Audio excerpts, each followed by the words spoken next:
पुण्यात्मा तो वो हैं जो माँ बाप से सेवा न कराना पड़े। मैंने एक बार कहा था, जब जब हमें बड़ों से अपनी सेवा कराना पड़े, बड़ों का सहारा लेना पड़े, बड़े हमारे कार्य करें, तो महानुभाव सबसे बड़े संसार के तुम सबसे बड़े पापी हो। संसार का सबसे बड़ा पाप कर्म का उदय इसका है जो अपने पूज्य पुरुषों से सेवा कराता है। हमारे कार्य पूज्य पुरुष करे, रोटी हमें बना खाना है और बना कौन रहा है? मम्मी। ये पुण्य का उदय मत मानना। बहू बेटो, पुण्य का उदय नहीं मानना। बहुओं कान खोल के सुनो, यदि सासू की हाथ की रोटी तुम खा रही हो तो समझ लेना इससे बड़ा पाप कर्म का उदय तुम्हारा हो नहीं सकता। और वो रोटी तुम्हें ऐसा बना देगी, एक दिन तुम खुद रोटी बनाकर खाने लायक नहीं रहोगे, क्योंकि तुमने पूज्य पुरुषों से रोटी बनवाई थी। कपड़े तुम धोते पहनते हो, धोएगी माँ। खर्चा तुम करतोगे, कमाएगा बाप। रहना तुम्हें है, बनाएगा मकान बाप। गाड़ी में तुम्हें घूमना है और गाड़ी कमा के लाएगा बाप। ये महानुभाव मोटिवेशन ले लेना। जब जब तुम अपने माँ बाप की कमाई का उपयोग करो तो बस मेरा एक पॉइंट ध्यान रखना, इस समय तुम्हारा बहुत बड़े पाप कर्म का उदय है। उदय। खर्चा माँ बाप से मांग रहे हो, खर्चा तुम्हें करना है, पाप कर्म का उदय। उस समय तुम्हारा सारा पुण्य दाव पे लग रहा है। इतना जबरदस्त बिल बनता है, इतना जबरदस्त बिल बनता है कि कहो 6 महीने में तुमने निरंतर पुण्य कमाया हो और एक बार माँ बाप ने तुम्हारा कार्य कर दिया हो, सब पुण्य खत्म हो जाता है। तुम मानते हो इसे अच्छा? बहुएं मानती है कि हमारी सासू बहुत अच्छी है, सुबह तो हम तो लेट सो के उठते, वो चाय बना के दे देती है। सासू के हाथ की चाय, चाय मत मानना, ये जहर है, जहर है, पी मत लेना। हाँ, पी मत लेना। और पीना पड़े कभी बीमारी हाली में तो एक कार्य जरूर करना। हम 2 पैटर्न तुम्हें दे रहे हैं।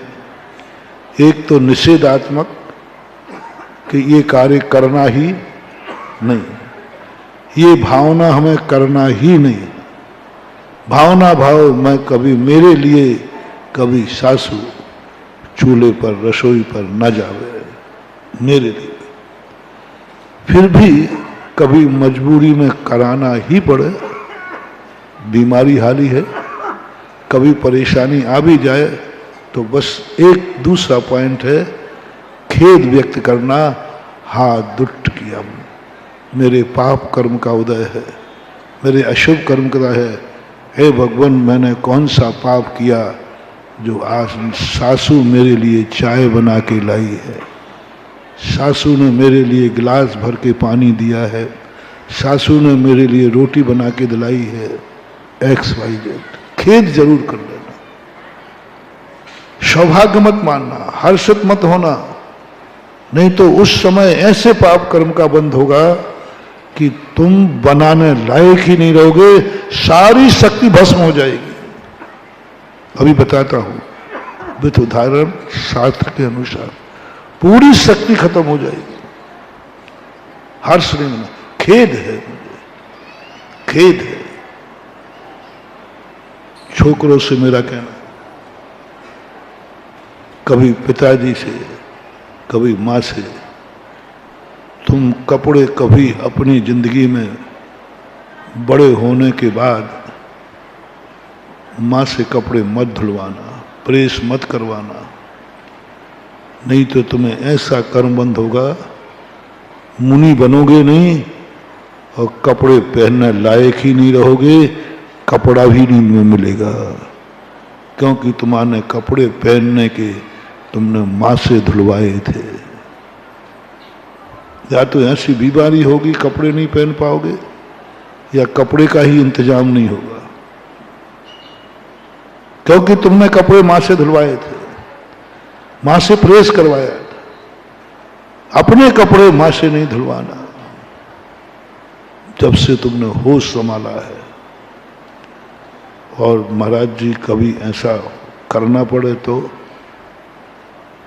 हर्ष मत बनाना, खेद व्यक्त करना, मैंने कौन सा पाप किया है कि मेरे गंदे कपड़े मेरी माँ धो रही है। पूजनी माँ, पूजनी की सेवा करना है कि पूजनी से सेवा करवाना है? बोलो, पूजनी की सेवा करना चाहिए कि पूजनी से करवाना चाहिए? माँ पूजनी है, वो मेरे कपड़े धो रही है, नहीं कराना माँ। और कराना पड़े तो हर्ष मत मनाना, खेद मनाना। हाँ, दुष्ट कर्म मेरे लिए बहुत, क्या पाप कर्म के उदय हो रहे, मेरे कपड़े माँ धो रही है। बीमारी हाली में, मजबूरी में कभी कराना पड़े तो तुम्हारे कमरे की झाड़ू तुम्हारी माँ नहीं लगा देवे। पूजनी माँ को यदि पूजा न कर सको तो उसको झाड़ू वाली मत बना देना, कमरा तुम्हारा है। पूजनी माँ की यदि तुम पूजा न कर सको तो उसे झाड़ू वाली मत बना देना। पूजनी माँ की पूजा न कर सको तो कोई बात नहीं, उसे बर्तन मांजने वाली बनोनी मत बना देना। जूठा तुमने किया है और माँ मांजेगी। धोवन मत बना देना, यदि पूजनी नहीं, पैर नहीं छू सकते हो, पूज नहीं सकते तो धोवन मत बनाना। और कभी बनाना पड़े तो खेद, पश्चाताप, तुरंत कोई ना कोई प्रायश्चित लेना चाहिए। एक माला फिर लेना चाहिए, कोई वस्तु का त्याग कर देना चाहिए। आज मेरी सेवा मेरी माँ ने की है, आज मैंने माँ ने रोटी बना के खिलाई है, नहीं मानवा, कभी नहीं, भूल कर नहीं। हो सके तो तुम और तुम्हारी पत्नी माँ के कमरे में झाड़ू लगा के आए सुबह उठ करके। मंदिर है वो तुम्हारा, घर का देवता है, घर की देवी है। तुम उन देवी देवताओं को पूछते हो, कोई क्षेत्रपाल को, कोई पद्मावती को, कोई चक्र, पता नहीं किन किन देवियां, क्या है वो तुम्हारे लिए? वे पूजनी नहीं है, वो सखा सहेली जैसे है। जितने देवता हैं वे तुम्हारे सखा हैं, और जितनी देवियां हैं वे सब सहेलियां हैं। बस सखा सहेली से ज्यादा उनका कोई मूल्य नहीं है। घर का देवता, घर की देवी होती है जनक जननी। इन देवता की पूजा करो, इन देवता की सेवा करो। इन देवता के कमरे में जाके सबसे पहले उठ करके आपको अपने माँ के कमरे में झाड़ू लगाना चाहिए, ये मान करके ये मेरे घर के देवता का मंदिर है, ये मेरी घर की देवी का मंदिर है। यहाँ मेरे घर के देवता पिताश्री, यहाँ मेरे घर की देवी माताश्री रहती हैं इस कमरे में। पहले देवता के दरवाजे झाड़ू लगाओ, सबसे पहले उनकी सेवा करो, उनके कपड़े धो, उनको रोटी बना के दो, उनको चाय पानी जो भी देते हो उनको दो, तो तुम्हारी शक्ति इतनी बढ़ेगी। दोनों लगाना, पूज्य पुरुषों से अपनी सेवा कराओगे शक्ति घटेगी, और पूज्य पुरुषों की सेवा करोगे तो बिना तप तपस्या के तुम्हारी दिन दुगनी शक्ति बढ़ेगी। एक सासू के हाथ की चाय पी लेना और तुमने खेद व्यक्त नहीं किया, 6 महीने तक तुमने निरंतर भक्तांबर पाठ करके पुण्य कमाया है, वो एक दिन की चाय में भस्म हो जाएगा।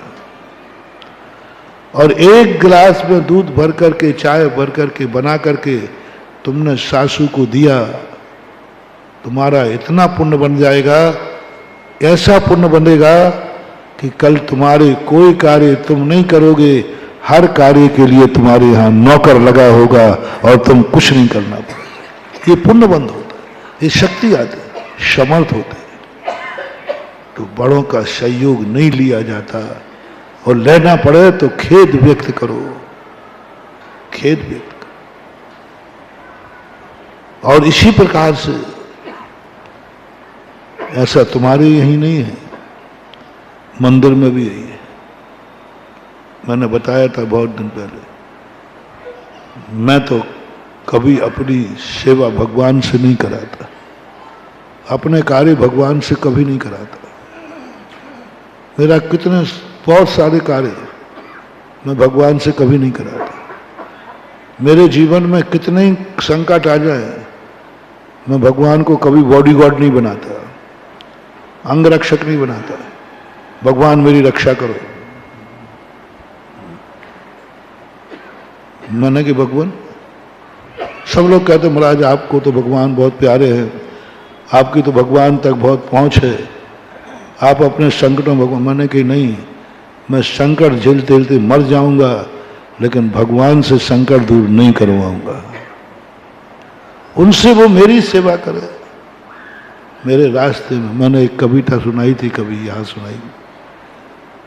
मेरे रास्ते में कितने कांटे आ जाएं, भक्तों से तो साफ करवा लूंगा, लेकिन भगवान से साफ नहीं कराऊंगा। जब मैं रास्ते पे चलूं और कांटे पड़े हो और मेरे भक्त यदि झाड़ू लगा रहे हो, तो मैं कहूंगा ठीक कर रहे, बहुत अच्छा है, करना ही चाहिए। और भगवान आगा, बेटा तू मेरे लिए इतना करता है, मैं तेरे कांटे साफ कर दूं। मैंने कही भगवान तुम मेरे रास्ते के कांटे दूर मत कर देना, अन्यथा मैं तुमसे नाराज हो जाऊंगा। मैं इतना भाग्यवान नहीं हूं कि तेरे कांटे दूर कर सकूं, तू चले रास्ते में और मैं कांटे दूर कर सकूं। इतना उत्कृष्ट तो मैं नहीं हूं, लेकिन इतना निकृष्ट भी नहीं हूं कि तेरे से मेरे रास्ते के कांटे दूर करा लूं। इतना निकृष्ट भी नहीं हूं, उत्कृष्ट तो नहीं हूं, नहीं कराना। महाराज से तुम्हारे जो कुछ संसार के कार्य हैं, नहीं, तुम महाराज के कार्य करो। महाराज तुम्हारी भावनाएं पूरी नहीं कर रहे हैं, तुम महाराज की भावनाएं पूरी करो। उसका नाम है शिष्य। शिष्य इसलिए नहीं बनाना है कि वो हमारी इच्छाएं पूरी करें, शिष्य इसलिए बनना है कि हम गुरु की हर इच्छा को पूरी करें। और दुनिया किस लिए शिष्य बनती है? जब कोई काम नहीं आएगा तो बाबा काम है। यही तो दुर्योधन था। दुर्योधन ने जितने अपने अपने बड़ों की, गुरुओं की सेवा की, अपनी इच्छा पूरी कराने के लिए की है। और श्री राम ने अपने बड़ों से कभी अपनी इच्छा पूरी नहीं कराई। कितने भी संकट में पड़े रहे, कभी अपने बड़ों को युद्ध में नहीं उतारा। राम युद्ध में रामचंद्र जी के परिवार का कौन बुजुर्ग मरा? रामचंद्र का युद्ध हुआ, बड़े बड़े कौन कौन मरे? एक नहीं मरा, एक नहीं मरा कोई। एक भी, मैंने पूरे लिस्ट उठा के देखी कि राम रावण युद्ध में कितने अयोध्यावासी मारे गए, एक भी नहीं, बड़े एक भी नहीं। और महाभारत में एक बड़ा नहीं बचा, एक बड़ा नहीं बचा, सबको निपटवा दिया दुर्योधन ने। आओ ताश्री पधारिए, गुरु साहब पधारिए, कृपाचार्य पधारिए, कारण सबको लाइन लगा करके निपटा दिया उसने मेरे लिए। रामचंद्र ने एक व्यक्ति अपने बुजुर्ग को नहीं मरने दिया। चाहते तो वो भी बुला सकते थे, लेकिन नहीं बुलाया। गुरु इसलिए बनाओ कि मैं गुरु की इच्छा पूरी कर सके। जैसे ही तुम ये संकल्प करोगे, गुरु की इच्छा पूरी कर पाओगे कि नहीं मुझे पता नहीं, तुम्हारी इच्छाएं पूरी जरूर हो जाएगी। जरूरत ही नहीं पड़ेगी तुम्हें, जरूरत ही नहीं पड़ेगी तुम्हें, क्योंकि तुमने संकल्प किया है कि मैं गुरु का सहारा नहीं लूंगा। बहुत कठिन, वो बड़ा पुण्य नहीं है जो गुरु भावना भाते हैं कि हमें शिष्यों का सहारा न लेना पड़े। सबसे कठिन है शिष्य को गुरु का सहारा न लेना पड़े। जैसे अभी हमने कहा था, वो कोई पुण्य का उदय नहीं है कि माँ बाप कह रहे हैं कि हे भगवान मुझे अपने बेटा बहू का सहारा न लेना पड़े। ये कोई बड़ी चीज नहीं है। कितने % लोग हैं, कितने % माँ बाप हैं जिनकी ये भावना पूरी हो जाती है, हो जाती है, जिन्हें माता पिता बेटा बहू का सहारा नहीं लेना पड़ता। और आज तो चल रहा है, बेटा बहू का सहारा वैसे ही खत्म हो गया, क्योंकि एक बेटा बहू है वो नौकरी पे चले गए, सहारा वैसे ही खत्म हो गया। नौकरी पेशा वाले जिनके बेटा बहू हैं, वे माँ जिंदा हैं कि नहीं, जी रहे हैं कि नहीं, बिना सहारे के जी रहे हैं कि नहीं, कोई बड़ी बात नहीं।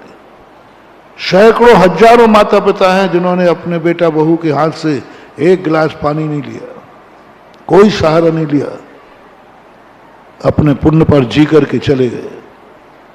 सैकड़ों माता पिता, बहुतायत है, यूं कहना चाहिए 80% माता पिता जो हैं अपने स्वयं के सहारे पर जिंदगी व्यतीत करके मर जाते हैं, उन्हें किसी की जरूरत नहीं पड़ती। लेकिन अब मैं पूछता हूं बेटों से,